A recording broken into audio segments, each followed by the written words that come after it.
The 3DS is a handheld released in 2011. It saw many hardware revisions throughout its life, but is it still worth it to buy a 3DS in 2024? And if yes, which one to buy? All of these questions will be answered in this video, so stay tuned!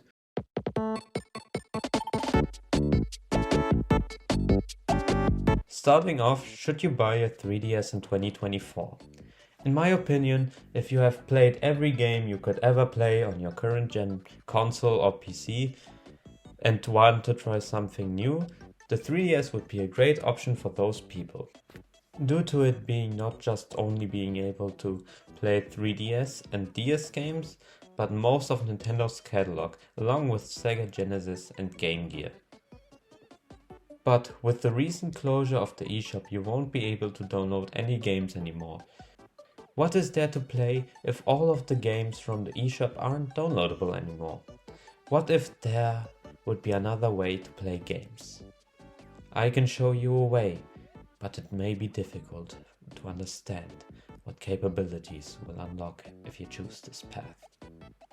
When you take the blue pill, your 3DS boots up normally, no online play and no eShop, and you will be happy knowing your 3DS is completely stock. If you take the red pill, your 3DS will be homebrewed, and you will regain online play and the ability to download games.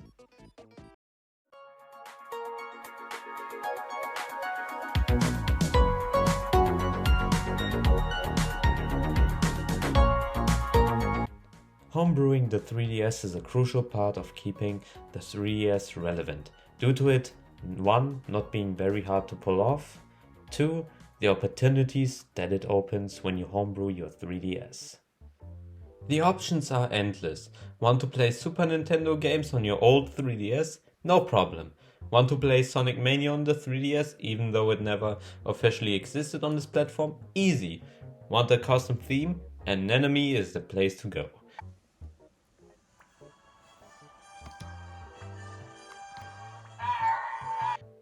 This is barely scratching the surface. There are so many things you can do with the homebrewed 3DS. I will link a guide in the description of this video on how to homebrew your 3DS.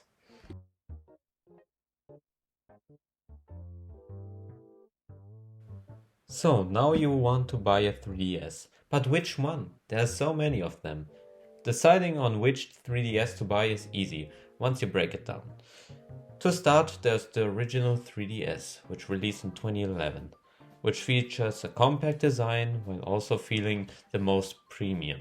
The original 3DS is also the only 3DS to feature a telescoping stylus and a charging cradle in the box. But what if you want a bigger 3DS? Well, the 3DS XL just be the thing for you. Released in 2012, featuring a 90% bigger screen, a more simplistic design compared to the original. Gone is the layer cake design. The stylus placement was moved to the right, just where it belongs.